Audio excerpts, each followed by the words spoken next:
ஏற்கனவே முதலமைச்சர் ஒரு பேரணி நடத்தியிருக்கிறார்கள். அதே மாதிரி ஒரு பேரணி நடத்த வேண்டும் என்பதற்காக நாங்கள் இந்த மூவர்ண கொடி யாத்திரை பாகிஸ்தானில் இது மாதிரி நடத்த முடியுமா? இந்த மாதிரி டிவி டிபேட் நடத்த முடியுமா? யாரும் போய் பிரைம் மினிஸ்டர் என்ன சொல்லிட்டாங்கன்னா, யாராக இருந்தாலும் சரி தண்ணீரும் ரத்தமும் ஒன்றாகாது. போரில் காங்கிரஸ் கட்சி பெருமையாக நடந்திருந்தாலும் அதை நான் வரவேற்பேன். அது நான் ஏன்னா அது தேசம்.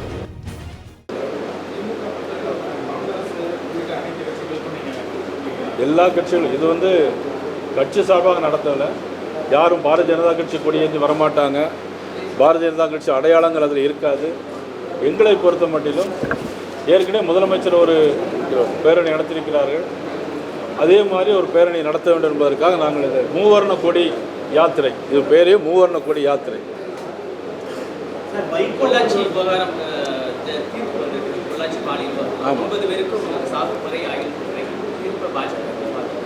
அதாவது பெண்களுக்கு எதிராக எந்த அநீதி இழைக்கப்பட்டாலும், இப்போ செந்தூர் ஆப்ரேஷன் எதுக்கு வச்சாங்க மோடி அவர்கள்?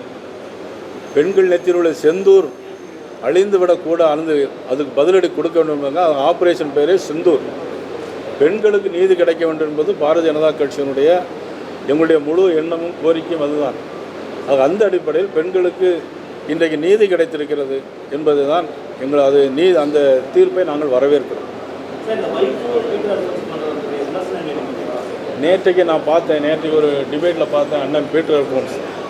எனக்கு உண்மையிலே ரொம்ப வருத்தமாக இருந்துச்சு. அவர் எப்பொழுதுமே திமுக ஆதரவாக இருப்பாங்க, அது ஒன்றும் தவறு கிடையாது. அந்த டிபேட்டில் பார்த்தீங்கன்னா பிரதமரை பற்றி பேசும்போது அதான் குறைவாக பேசுகிறேன்னு நான் சொல்லலை, அவங்க குறைவாக ஒன்றும் பேசலை. ஆனால் என்ன பேசுனாங்க அப்படின்னா, இந்திரா காந்தி அம்மையார் நிக்சனோட உறுதியாக பேசினார் அப்படின்னு சொல்லி, ஆனால் அதே போல் நம்ம பிரைம் மினிஸ்டர் பேசலை அப்படின்னு சொன்னாங்க. ஆனால் இதெல்லாம் டிபேட்டில் இவ்வளோ பெரிய மூத்த அனுபவம் வாய்ந்த எங்கள் மாவட்டத்தை சேர்ந்த எனக்கு வேண்டி அண்ணன் பீட்டர் அல்போன்ஸ் பேசியிருப்பது வருத்தமாக. அதாவது பிரைம் மினிஸ்டர் சொல்லிட்டாங்க, வர்த்தக ரீதியாக இருந்தாலும் சரி எதுவாக இருந்தாலும் சரி, இனிமேல் பாகிஸ்தான் ஒரு சிறு நடவடிக்கை ஆதரவாக இருந்தால் பதிலடி கொடுப்போம்னு சொல்லிட்டாரே தவிர, இவ்வளோ உறுதியான பிரதமர் பிரைம் மினிஸ்டர் வேறு யாரும் நமக்கு இருக்க முடியாது.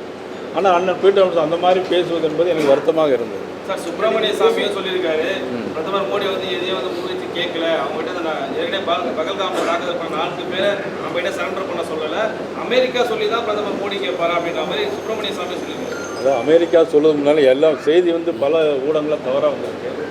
அமெரிக்கா சொல்வதுக்கு முன்னாலே 3 மணிக்கே எல்லாமே போர் நிறுத்தியிருக்காங்க. அங்குள்ள மேஜர் சேனல் நம்மளுடைய மேஜர் பேச்சிருக்காங்க. ஆனால் இதில் 5 மணிக்கெலாம் ட்வீட் போட்டிருக்காரு நம்ம ட்ரம்ப் அவர்கள் ட்வீட் போட்டிருக்காங்களோ தவிர, இதில் யார் சொல்லியும் கேட்குறதில்ல. பிரைம் மினிஸ்டர் என்ன சொல்லிட்டாங்கன்னா, யாராக இருந்தாலும் சரி தண்ணீரும் ரத்தமும் ஒன்றாகாது. ஆனால் இனிமேல் இது மாதிரி சம்பவம் நடக்கும் அப்படின்னா நிச்சயமாக அதில் விளைவுகள் விபரீதமாக இருக்குங்கிற தெளிவாக சொல்லியிருக்கிறாங்க.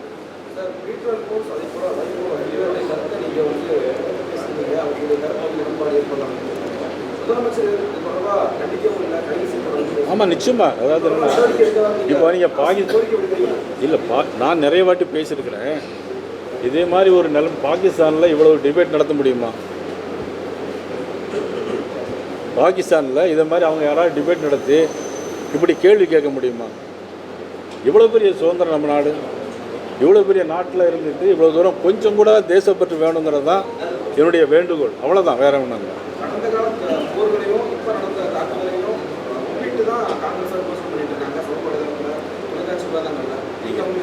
இல்லை, கடந்த கால விஷயங்கள் என்பது வேறு, இப்போ உள்ள விஷயம் வேறு. கடந்த காலத்தில் போர், இப்போது ஒரு மதம் சார்ந்த ஒரு தாக்குதல் நடைபெற்றிருக்கிறது. நீங்கள் அதுக்கு ரொம்ப வித்தியாசம் இருக்குது. அதனால் இது அந்த போருக்கு இதுக்கும் ஒப்பிட முடியாது. அந்த போர் நடந்தாலும் சரி, அப்பொழுது இந்தியாவுக்கு அந்த போரில் காங்கிரஸ் கட்சி பெருமையாக நடந்திருந்தாலும் அதை நான் வரவேற்பேன். அது ஏன்னா அது தேசம். இந்திரா காந்தி அம்மையாராக இருந்தாலும் சரி யாராக இருந்தாலும் சரி, அவர்கள் செய்த செயலுக்கு நான் நிச்சயமாக ஏன்னா அது நம்ம நாடு, நமது உரிமை. அது அன்னை பிரைம் மினிஸ்டர் நடவடிக்கை எடுத்தாங்கன்னா அதை வரவேற்போம். ஆனால் இன்றைக்கி இந்த மாதிரி பேசுகிறது வருத்தமான செய்தி. உண்மையை ரொம்ப வருத்தமாக இருக்குது. பாகிஸ்தானில் இது மாதிரி நடத்த முடியுமா?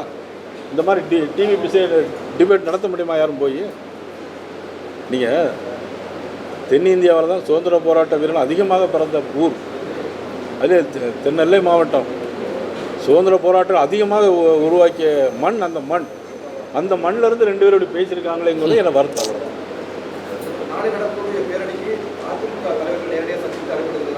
இல்லை, இதில் வந்து நேரடியாக நான் சந்திக்கலை. மதிப்புக்குரிய அண்ணன் இபிஎஸ் அவர்களுக்கு அன்றைக்கி போய் பிறந்தநாள் வாழ்த்து சொன்னோம்.